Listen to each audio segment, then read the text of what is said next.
Speaking of needing more love in this world, and in this case, more self-love, I would like to introduce our next speaker for the day, Ms. Kalpalatha Thiyagarajan, with her session topic, The Power of Self-Hypnosis and Self-Healing. Ms. Kalpalatha possesses a Master's in Professional Counseling and a Diploma in Clinical Hypnotherapy. She specializes in cognitive behavioral therapy, mindfulness, and brain spotting. In her private practice, she largely focuses on anger management, behavioral, relational, and self-esteem issues, to name a few. She has had experiences working with families, corporate settings, prisons, and has also conducted training and counseling sessions at various community settings. Her extensive area of work and observation would surely help us in drawing a clearer perspective on how people from various walks of life, especially citizens of Singapore, have adapted and adjusted their mental health to survive and endure the pandemic under the guidance of Ms. Kalpalatha. On to you. Thank you very much, Tanusha, for that beautiful, very generous introduction. A very good afternoon to everyone from Singapore. Feeling very privileged to be part of this virtual conference, and a personal thanks to Sheila Menon for making me part of the conference and inviting me to speak today. I will be presenting a case study, so let me first share the screen. Okay. All right. Well, it's a lazy Sunday afternoon, so I've included some jazzy animations to keep us all awake.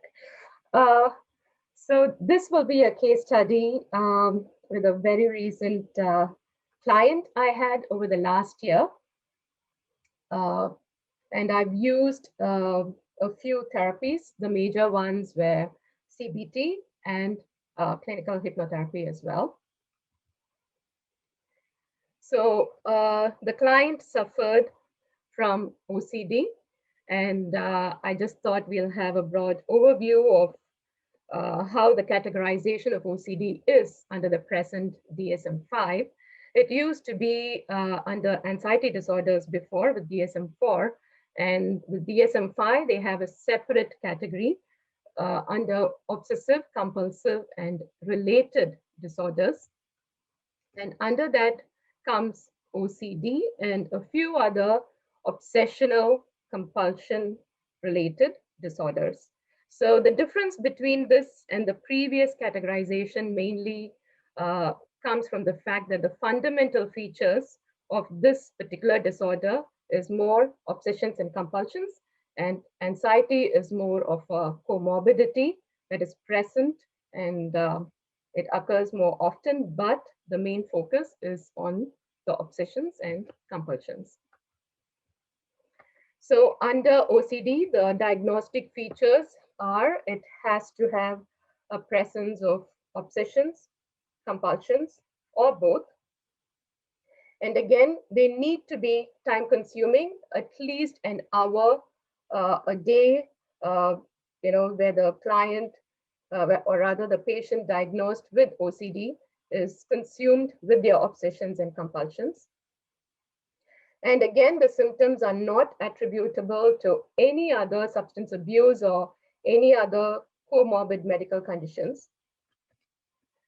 And the symptoms not, again, explainable by any other mental disorder like general anxiety disorder or any other anxiety disorders like a panic disorder.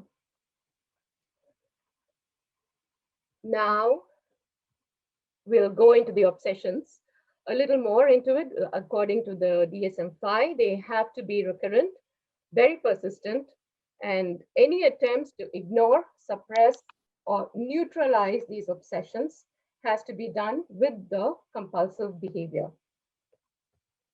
Again, the compulsive behaviors may be a few broad categories like cleaning, counting, or habitual thoughts negative thoughts, ruminations. It can also be a mental act, uh, and also to do with taboo or prohibited thoughts. But they need to be a response to the obsessions. Again, they brought up specifiers in DSM-5. A person needs to have a fairly good insight. Insight meaning, for example, if a person has a checking obsession, then say for if the person tends to check if the door is locked, if the stove is closed, say 30 times, then they may believe that the house may not burn down.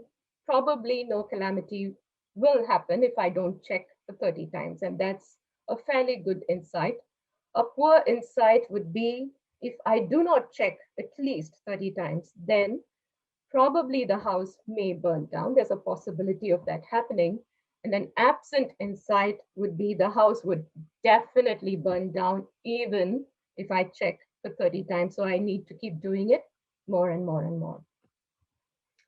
Other specifiers are tick related. A lot of times we see the males, especially if there's an early onset of OCD, they seem to have a tick related disorder as well. And dysfunctional beliefs, the belief that the obsession, the obsessive thoughts they have are completely real, which means they have an absent insight or a delusional disbelief that it is the truth, and no matter what reasoning people around them do with them, they're not willing to entertain it. They're not willing to even discuss or explore the possibility that possibly it's not true. There's no point in checking if the stove is closed or if the house is locked or unlocked. You can check it twice, but beyond that is is really not a reasonable behavior. So they very strongly believe in their obsessions, and they very strongly perform their compulsions as well. So coming on to the particular client right here, she is of Indian origin and 26 years old, unmarried, no boyfriend, a fairly average student. She has a diploma and she found work in a local university. She has been working there for the last 4 years. And actually, under medication since December 2019 for OCD and kleptophobia, her specific obsessions were surrounding kleptophobia. She was very worried that she might rob or she may have, pickpocketed something from a shop or from the person standing in front of her or around her. And she was actually diagnosed 4 years ago on and off medication. And finally, she was institutionalized for a while, and more regulated, medicated treatment went on since 2019. The counseling period started last year, 2020, with April, and almost continued to the end of the year. It was completely done through Zoom because there was a lockdown at that point, and she also felt very uncomfortable stepping out at any point. So until the very last session when I saw her in person, all the sessions held once a week throughout from April to December were held on Zoom. Looking at her family dynamics, she was extremely close to her mother, who was a heart patient. Father worked in a local supermarket here. Again, the sister was divorced. If you see the family dynamics, again, it also contributed a lot towards her developing OCD. She was the only other child in the house who did not have a problem, in the sense she was not married, she didn't have any marital issues or relationship issues, and largely she took it upon herself to maintain the financial stability and the emotional stability of this family. Where the mother was sort of shouldering the family responsibility for a major part of the time until she was diagnosed with cardiac issues. And since then, the girl developed this sense of, responsibility that she has to take over and she has to be the sole breadwinner. She has to be there for the family and for every member of the family as well. So looking at the case formulation, I went with the CBT, and I also included Asen Aladdin's cognitive hypnotherapy case formulative factors. So you can see the predisposing factors, precipitating factors, and the protective factors. Again, she assumed a more parental role towards the mother since the mother became a patient. The father, mid-year last year, lost his job, and she ended up being the sole breadwinner of the family.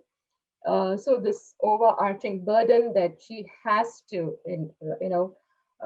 sort of be there and be strong for the family actually led to more anxiety and more stress in this case. A very rigid understanding that if she fails, the whole family will perish and disaster will fall upon them, and there's absolutely no one but her to shoulder this responsibility, even though the sister was actually working and the mother was doing a part-time job. It did not make any impact on her. The precipitating factors were significant levels of distress, thinking about her role and her responsibilities that she's taken up. A lot of obsessions and compulsions because for the last 4 years, she had been in and out of hospitals. She had been to several therapists, and she was very convinced that nothing can help, no one can help, and she is sort of a lost case. A lot of racing thoughts, one leading to another. Again, her obsessions were around kleptophobia, robbing, or fear of robbing people, fear of shoplifting. And so she would have this a train of thoughts saying she probably did shoplift, leading to an arrest, leading to her mother getting to know about it and having a massive attack and passing on, and then her father becoming more sick, and then her sister and her niece being all alone and left defenseless while she is in jail. So there were a lot of thought catastrophizing going on surrounding her obsessions. The perpetuating factors were that she did not receive uh, much help from the therapists or the doctors that she was seeing until last year, and increasing anxiety as a result of that. There were a lot of negative self-statements, thinking that I am a failure, I'm a lost case, I have no hope, and I will never get rid of OCD for the rest of my life. But her protective factors were there. We identified that she was very religious, and that helped holding on to some beliefs that God is there, God will help. Uh, and she was very strongly committed to therapy, largely this was sort of a last resort for her. And there was nothing much to do also during the lockdown. So she was completely committed to turning up in time and not missing a single session. She's very, very motivated, again, because of the understanding of how responsible she has to be towards her family. And she's extremely, extremely close to her mother. So all the more for her to sort of prove to her mother that she can overcome this. She's stronger than she looks and she's stronger than she behaves. And that sort of kept her going throughout.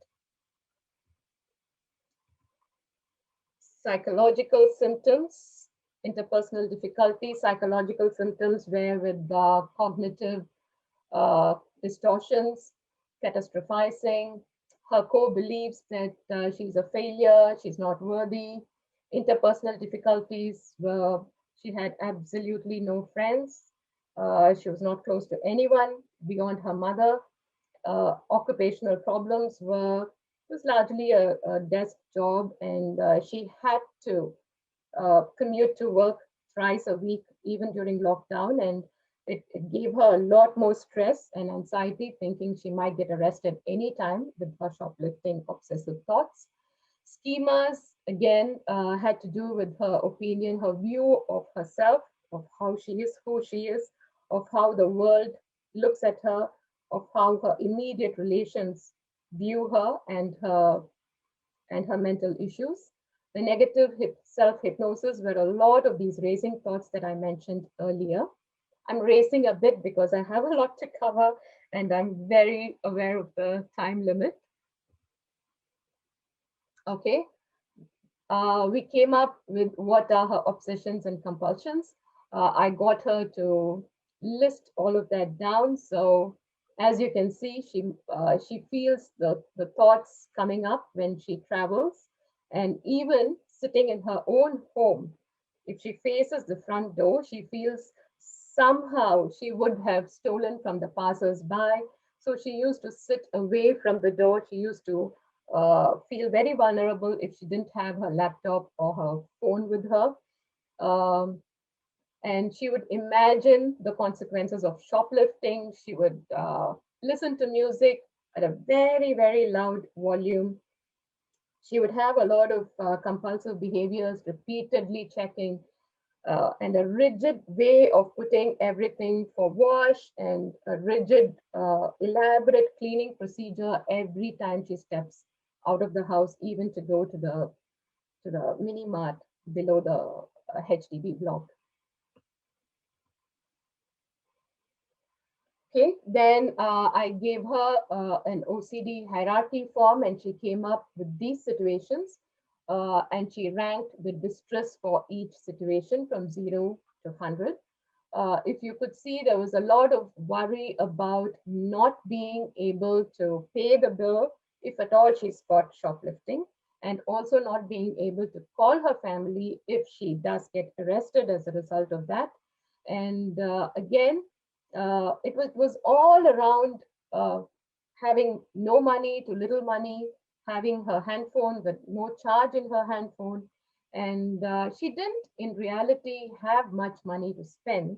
And she did mention that she always felt attracted to the little trinkets, the small sweets, the little souvenirs, the little makeup items that are usually displayed on the counter in small shops. So all her obsessions were related to that situation.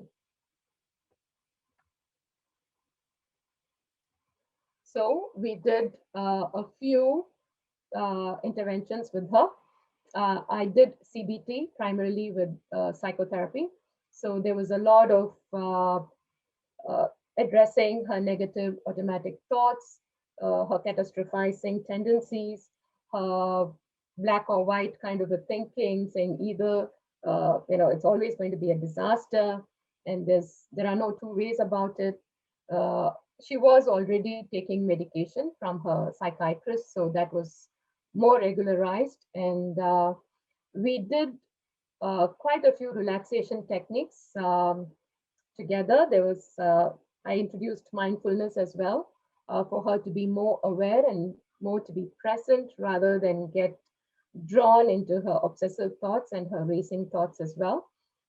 Quite a few hypnotic techniques were also used and introduced to her for her to be able to do it herself in the maintenance phase. We will go through it one by one.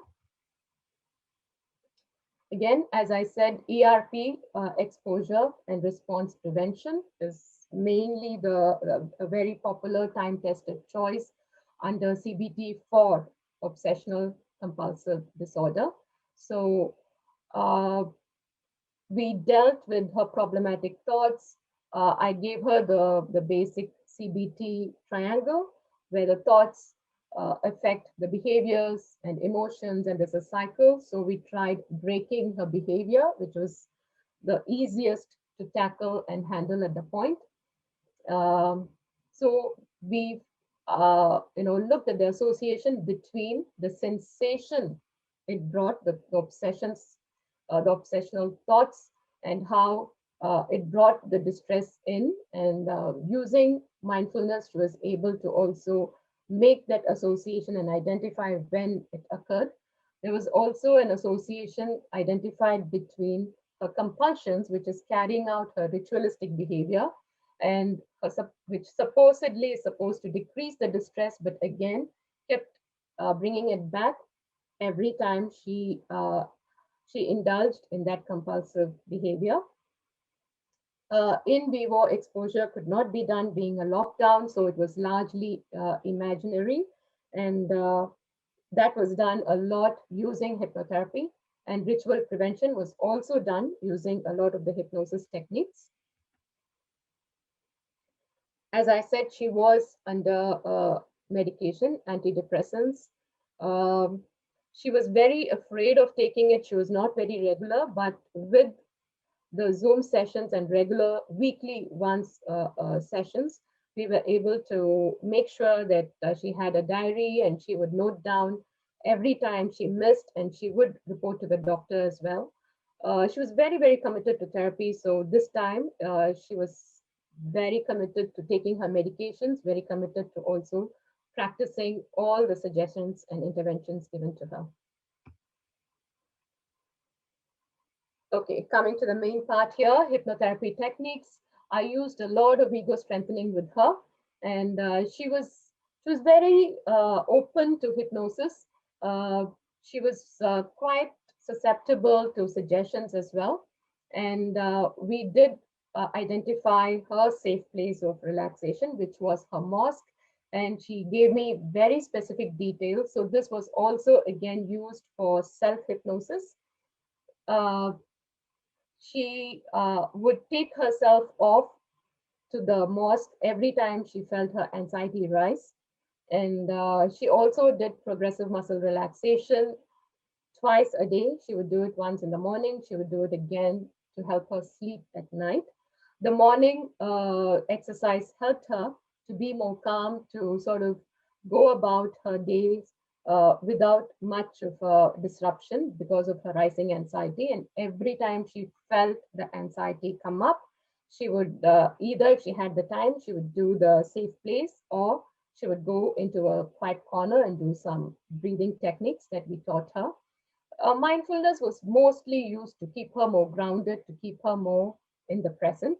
And ego strengthening was done, in fact, with every Zoom session we had. We did a little bit at least of ego strengthening, and it largely helped to bring back her confidence and to be more committed to therapy as well.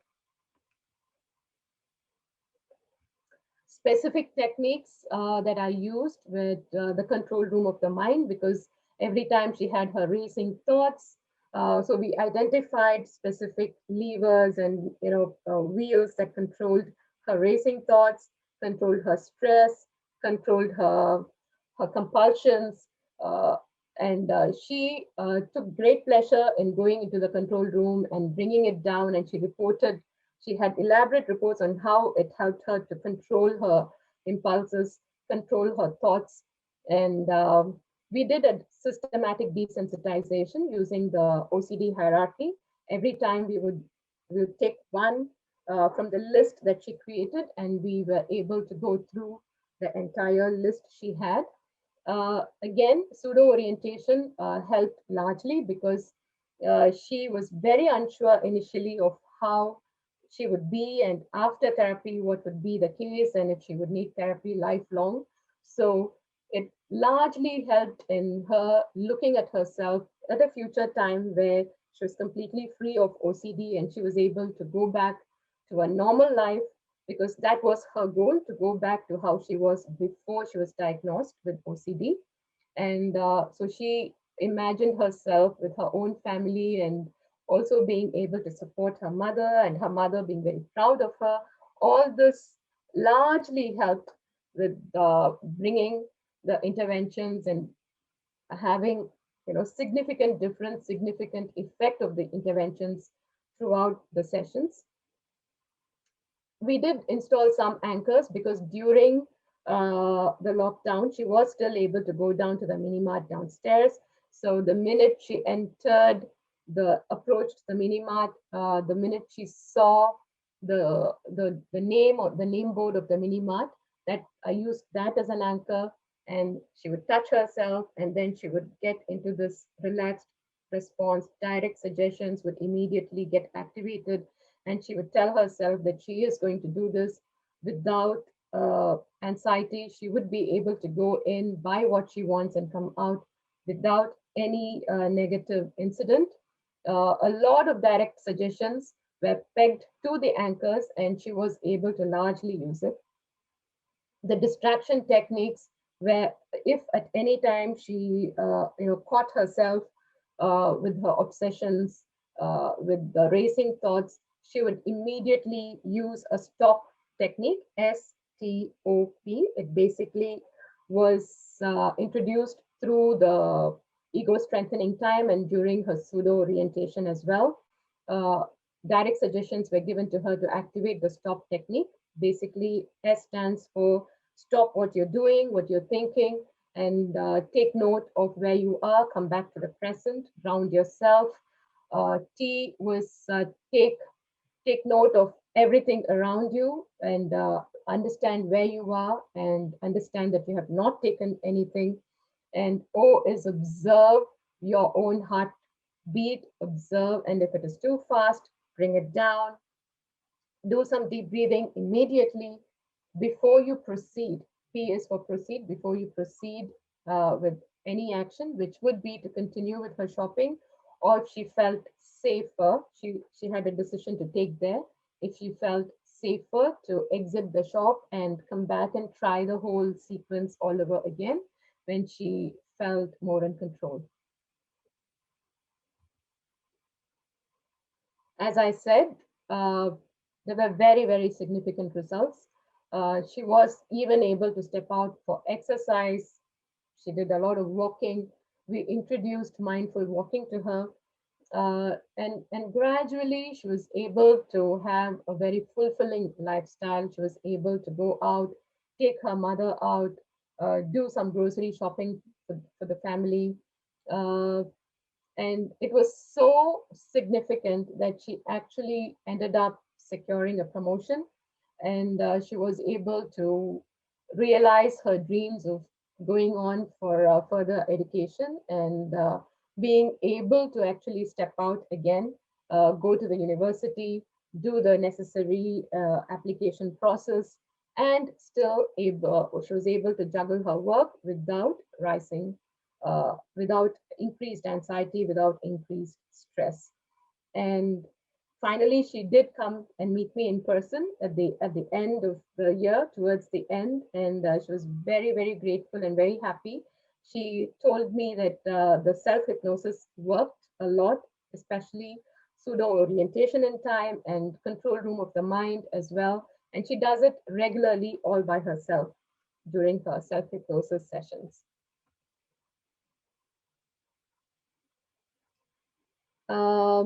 As I said, I'm not sure how much time I have. Can anyone? You have about 2 minutes. Wow, okay. So that brings me almost to the end. Again, there was not much result that she saw with just the medication alone, and the counseling she received at the general hospitals here did not also help. So it was really a very significant case for me as well, because again, during the COVID, it was completely over Zoom. Hypnotherapy worked great. CBT also worked very well. I was able to, transfer all the suggestions with great success, I should say. And it also allowed for a very safe method to be able to flood the client with the OCD hierarchy that she had, and also be able to take her to a safe place very successfully every time she had increased anxiety. So there it is, the willingness of the client and her persistent applications of all the hypnosis procedures, her willingness to fill up all the CBT worksheets I kept sending her, largely contributed to the success of the therapy. So that is it. Any questions? It was a very rushed session, but I hope I covered all the main points that you were expecting to see in the case study. Hi, Ms. Kalpalatha. I think I agree with our participants who said that that was such a comprehensive sharing. And I think, the fact that you've walked us through that it was a really wonderful sharing. And actually, there are lots of good questions here. I'll try to see with the given time, we'll try to address them. Okay. The first being, was ego strengthening focus on getting her to calm down? Or did you use that also for the kleptophobia? Ego strengthening is mostly used in the initial Zoom sessions for her to sort of calm down and get into a more conducive mental state, to sort of open her up for the therapy, for the main therapy. And she used it thereafter every time she had the kleptophobic thoughts coming up, which are the obsessions. She did use it on herself when she was taught self-hypnosis. She did. I know you mentioned this, but would you agree that self-hypnosis, because there's some questions here asking what was the main, because you've got you've planned it really well, and there was a mix of a lot of therapies would you say there's one that stands out, one method, or what would you say is the most important? I would say cognitive behavioral hypnotherapy. Okay. All right. And one last bit here. There were a lot of homework. There were a lot of activities given to this particular client. And how did you provide them? Was it done gradually, or how did you manage the? Very outset, as I always do with all my clients, I give them a clear understanding of how the sessions will pan out. So it's a very interactive session, and I will be giving them homework, worksheets to fill out, and things to try, exercises to try. And so she was sort of primed for that. And I introduced it under the ego strengthening exercise as well. So she was very open. And every week I would share a few worksheets with her. She would send it back to me by email, and that would go on. She would also send me WhatsApp messages throughout the week, because we met once a week without fail from April to December. And she would update me on how the self-hypnosis went on, how the stop technique went on, how she was trying to do the control room of the mind all by herself. And she gave me a lot of inputs. Again, because of the lockdown, she didn't have much to do. I did, and I was stuck at home as well. So it was a very it was a very good thing, actually. Lockdown worked out very well for both of us with this client. Thank you so much for the sharing. I believe we really benefited because you walked us through the whole process. Okay, I'm going to pass it back to Tanusha now. Thank you, Kalpalatha.